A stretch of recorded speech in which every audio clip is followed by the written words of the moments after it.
Hello viewers, welcome back to Sreelu's world. నేను మీ శైలజ.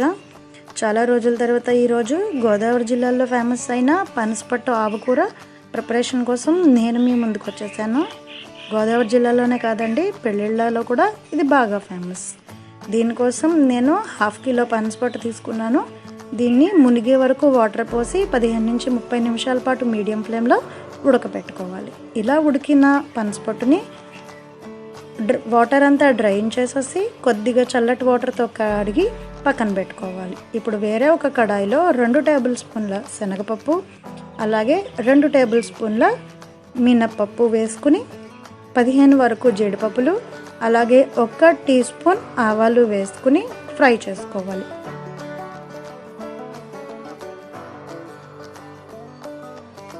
ఇప్పుడు ఇది ఫ్రై అవుతూ ఉంటుంది. ఈలోపు పక్కన మనం ఆల్రెడీ ఇందాక డ్రైన్ చేసి పెట్టుకున్న పనసపట్టు ఏదైతే ఉందో దాన్ని బాగా పిండుకుని వాటర్ లేకుండా ఒక ప్లేట్లోకి తీసుకుందాం.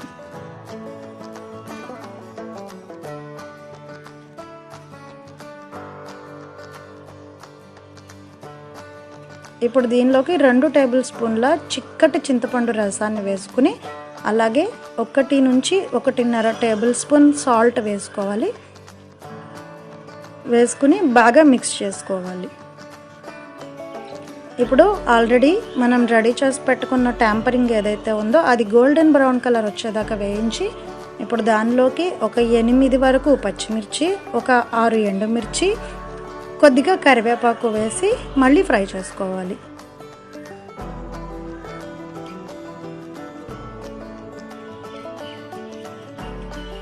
అవి స్ప్లిటర్ అవుతాయి కదా, మీరు కొంచెం దూరంగా ఉండి ఫ్రై చేసుకోండి. పనసపట్టు కూరలో పచ్చిమిర్చి కూడా చాలా రుచిగా ఉంటుంది.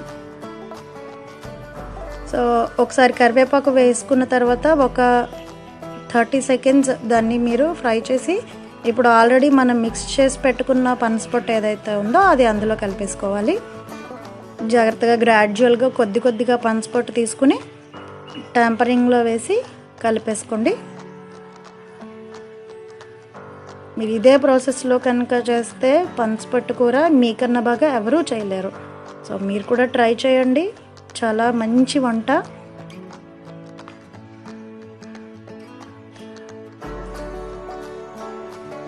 ఇప్పుడు ఇలా కలుపుకుని దీన్ని స్టవ్ ఆఫ్ చేసి పక్కన పెట్టేసుకోండి.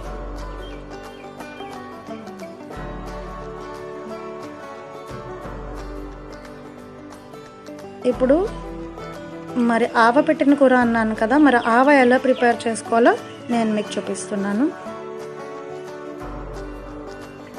ఇప్పుడు 2 టేబుల్ స్పూన్ల ఆవాలని నేను తీసుకుని నేనైతే రోటిలో దంచుతున్నాను. మీ దగ్గర అమాందస్తా ఉంటుంది కదండి, దాంట్లో దంచుకోవచ్చు. మిక్సీలో అయితే 2 టేబుల్ స్పూన్ క్వాంటిటీకి ఆవ సరిగా రాదు. సో దీంట్లోకి గ్రాడ్యువల్గా ఒక 10 ml నుంచి 20 ml వరకు వాటర్ యాడ్ చేసుకుంటూ దాన్ని బాగా ముద్దగా చిక్కగా పేస్ట్ అయ్యేలాగా దంచుకోవాలి. సో సిటీస్లో ఉండే వాళ్ళకి అమాందస్తా ప్రిఫరబుల్ అండి.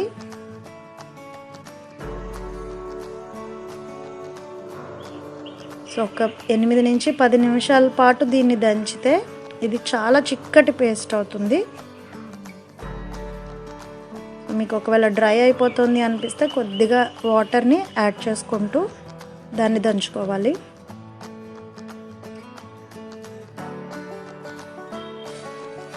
చాలా స్మూత్ పేస్ట్ కింద తయారవుతుంది. దీన్ని కొంచెం పేషెన్సీ తోటి రుబ్బుకుంటే, మేము కాదు అనుకుంటే వాటర్ వేయకుండా మిక్సీలో గ్రైండ్ చేసి తర్వాత కొద్దిగా వాటర్తో గ్రైండ్ చేసుకుంటే మిక్సీలో దీన్ని తయారు చేసుకోవచ్చు.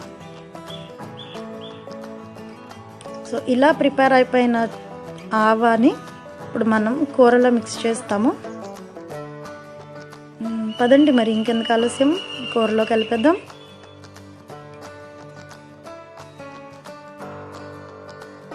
సో ఇలా పక్కన పెట్టుకున్న ఈ కూరలో ఆవని కలుపుకుని బాగా మిక్స్ చేసుకోవాలి. ఇప్పుడు చిన్న ప్రికాషన్ అండి, చిట్కా కూడా, స్టవ్ మీద పెట్టి ఆవని ఎప్పుడు కలపకూడదు. ఎందుకంటే వేడికి ఆవ తగిలితే కూర చేదొచ్చేస్తుంది, ఆవాల్లో ఉన్న చేదు పట్టేస్తుంది. సో అందుకనే ఆవ కలుపుకునేటప్పుడు ఎప్పుడూ కూడా స్టవ్ ఆఫ్ చేసుకుని మాత్రమే ఆవని కలుపుకోవాలి.